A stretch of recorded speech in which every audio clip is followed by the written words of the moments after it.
know him under, cyclical patterns in recent religious history, possible pagan futures, and Lisa Allen or Calantiniel. How badly did I butcher that?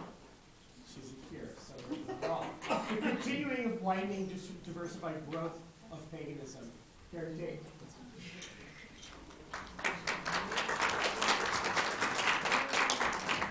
Hi, everybody. Thanks for welcoming me back. And before I start, I placed some pink sheets on the edges of the tables up the center here. If you would please just pass them down, and if you don't have enough, I have some up here. I'll give it to you after my talk. So, my talk today is called Spiritual Courage, Partnership, and Caring Economics, an Antidote to Domination. So, down with patriarchy. Make patriarchy fall! You know, that was the rallying cry of the women's group that I was part of in the early 1990s when I first discovered Goddess. And at the time, you know, I didn't realize how nebulous that was, and no one else was really talking about that either, not even the group's leaders. We just knew things weren't working for the most of us, particularly women. When one considers how many women retire in poverty or in paid equal pay for equal work, or are still under the thumb of men wanting to control their bodies and lives. But we never really talked about what the process to replace this authoritarian structure would look like, or what steps we need to take to get there. It's kind of like the person who prays at their altar for a job without really sending resumes or going on interviews. You know, we also didn't talk about the terrible damage that patriarchy does men, how patriarchy damages men. And I am really sorry to say that probably some of the women in my group saw men as the enemy and might have never gotten over that. So excluding the teachers and leaders in this room from some of the generalizations I'm going to make today, you know, I think some people in our community, unfortunately maybe a lot of people in the community, never see what I call goddess spirituality as much more than learning about ancient goddesses, deciding what color candle to use on their altar, or going to Goddess like she's an ATM machine when they want to make withdrawals for love or money or whatever. And I think as leaders and teachers that we have a real responsibility to change that. Some might not want to get their hands dirty talking about politics or sacred feminine liberation theology, especially if you make your living doing this and you don't want to discourage potential clients. So be it. You know, I get that. If, you know, we can't do anything at all if we can't pay the rent and put food on the table. However, if we believe that the male-centered Judeo-Christian religion disconnected us from nature and the sacredness of life, and goddess spirituality restores that, then how can we remain silent, and how can we not begin to be more vocal about teaching others to connect their spirituality and their politics? That's what I vision for the pagan community. I vision us becoming more relevant out there in the world. A community that matures and grows up and becomes a voice for Goddess, whether you see Goddess as deity, archetype, or ideal, and does it in a more profound way, even getting their hands dirty in politics, because a lot of people out there need to know, need us to show and tell just what birthing Goddess ideals at the center of society means in a real way, rather than just platitudes and rallying cries without any substance, without any meat attached. Isn't it time more of us walked our talk and taught that talk? Aren't we tired regurgitating Wicca 101 and Goddess 101 and seeing at our pagan events the biggest crowds come to the sex magic and money ritual events. I believe Goddess, if we believe Goddess is about interconnection and wholeness, keeping Mother Earth safe and sacred, having reverence for our bodies and sexualities, and restoring values like caring, sharing, partnership, and peace, that her ancient cultures were sometimes more egalitarian, why aren't we emphasizing this, especially when we're at this critical point in history? I think we each have to ask ourselves why we aren't connecting the dots between spirituality and politics, our spirituality and morality. And that means economics, budgets, laws, and what we give license to in society. Where is our spiritual courage and outrage? In the words of Mahatma Gandhi, politics should be sacred.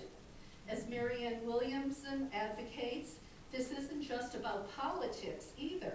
It's a search for our deep humanity and calls us to a critical reevaluation of our relationship to all life around us, our fellow citizens, our country, and our world. And dare I suggest that as pagans, goddess advocates, eco-feminists, whatever we call ourselves, we should see that we have the inside track. We already believe in balancing the masculine and feminine. We already know women are equal and deserve to have autonomy. We already see the earth is sacred and not to be raped and exploited by corporate greed. We know we cannot, as much as we might like to, deny the cycles of life, but we also probably believe Goddess holds us in her wings from womb to tomb, and we should be talking about not fearing death.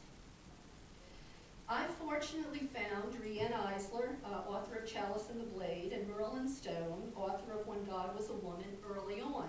Even though I'll be real honest and admit I didn't connect the dots to what I'm proposing here for some time, because it wasn't really being taught in this context by leaders in the community. And for the most part, I don't think it still is. I evolved into these thoughts, as some of us might do, as we have these aha moments. Because after all, we're all in a different place along our spiritual journey. Merlin opened my eyes to the Garden of Eden myth being the first piece of political propaganda promoting patriarchy, trying to obliterate Goddess and thereby diminish the sacredness and power of women. And Rianne Eisler had the courage to become a moral compass, suggesting these ancient egalitarian societies that we believe existed, and Miriam Robbins Dexter now calls equalitarian societies, that these societies were more gender partnership. That started me thinking of everything in the terms of, is it respect and partnership, or is it domination and exploitation? When we do that, it becomes pretty clear what's moral and what isn't moral and just. Last year, I spent much of my time studying and working with Rianne in her Center for Partnership Studies, taking 3 of her courses on the power of partnership, the path to real prosperity, creating a caring economy, because it turns out it is profitable to be a company practicing partnership rather than exploitation. And the 3rd class was changing our stories, changing our lives, which was right up my alley because I'd already come to the idea that we have to start reawakening our earliest sacred stories, our pre-patriarchal stories, because these stories we tell each other shape our culture. And I gave that talk last year, right here in January, and at the Council for the Parliament of World Religions. We need to be talking about all of these things out there. We need to educate ourselves about the 7 forms of partnership, because no one out there that I can tell, for the most part, is sending the message or asking the question, what about your quality of life? Instead, we get the message that we should endure, that this is how it's always been. We're powerless.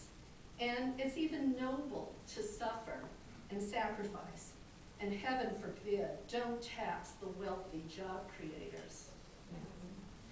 We need to be asking ourselves, why aren't we using the wonderful myths of Goddess, even rewriting them and reinterpreting them and putting that in print so people realize how Goddess spirituality is relevant and deserves to be rebirthed at the center of society. We need to be asking ourselves if we should support economic growth, where we continue to use only GDP to determine wealth and success, and we continue to stress our resources and human capital, or should we be advocates of economic development, where we increase living standards, improve self-esteem, invest in our human capital, and have freedom from oppression and exploitation? How have we become such complacent doormats mesmerized by our phones? I remember my first job out of school. I had health care, paid vacation, sick leave, college reimbursement, profit sharing, and I was a typist in an insurance company. I wasn't a CEO. People have forgotten. We've let our quality of life be stolen drip by drip by drip.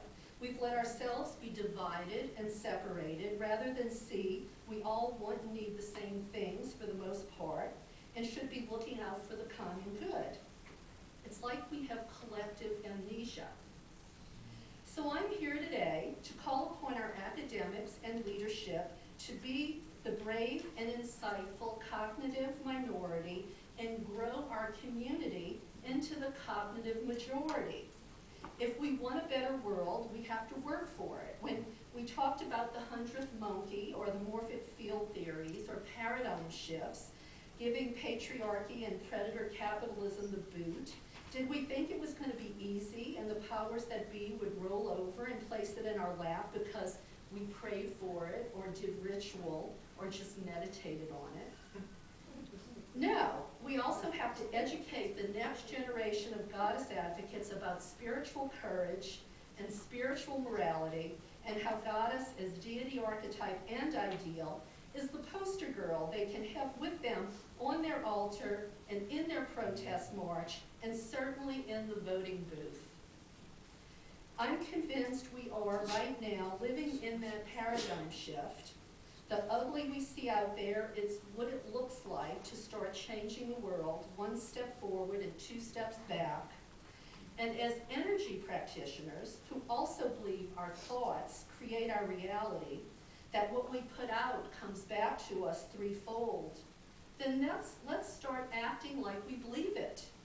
Let's start characterizing that ugly out there that we see for what it is. We, the freedom fighters, have made a disturbance in the force. We are challenging the multinational corporations, the status quo, the political elites, and the failed corporate media. More and more of us know the emperor has no clothes, and it's making lots of people nervous and uncomfortable. But let's see this brewing shift as a gift. Look at the people getting up off their couch. People are talking to each other and mobilizing. Just last night, I must have gotten 5 emails. Where are the new opportunities to resist? People are talking to each other. I look at the marches around the country last week and the spiritual conclave Sister Giant that happens next week. Let's keep our energies in check, stay positive, work for the positive change, and begin to see the ugly as symptoms of the hope and magic that's really afoot. Let's ride this wave in solidarity with spiritual courage, not in white-knuckle fear. As Patrick McCullum said to me, we are on the tip of the knife and we can go either way. Why not rally our pagan students and colleagues to use our collective energy in the cause of restoring goddess ideals to the center of the world? We have to start changing the world, one class at a time, one person at a time, because we know that caring economics work. We know now that if a baby is stressed in the womb or in the first years of life, they will turn into that person incapable of empathy, and they are then more likely to be the guy or gal that kicks the dog and exploits their employees and votes to dismantle the social safety net. We know societies that disrespect women also are more likely to be violent and more like societies that abuse kids and exploit natural resources. We just have to find our voice and our backbone and speak to how the values of the sacred feminine, spiritual courage, partnership, and caring economics are the antidote to domination and exploitation. That's the vision I have for our community. The pagan community taking a larger role, growing up, being her voice and her hands, leading the way to create that new normal we all crave, because I believe the sacred feminine and her liberation theology truly offers us solutions and sanctuary. So let's all leave here today and be more relevant. Thank you.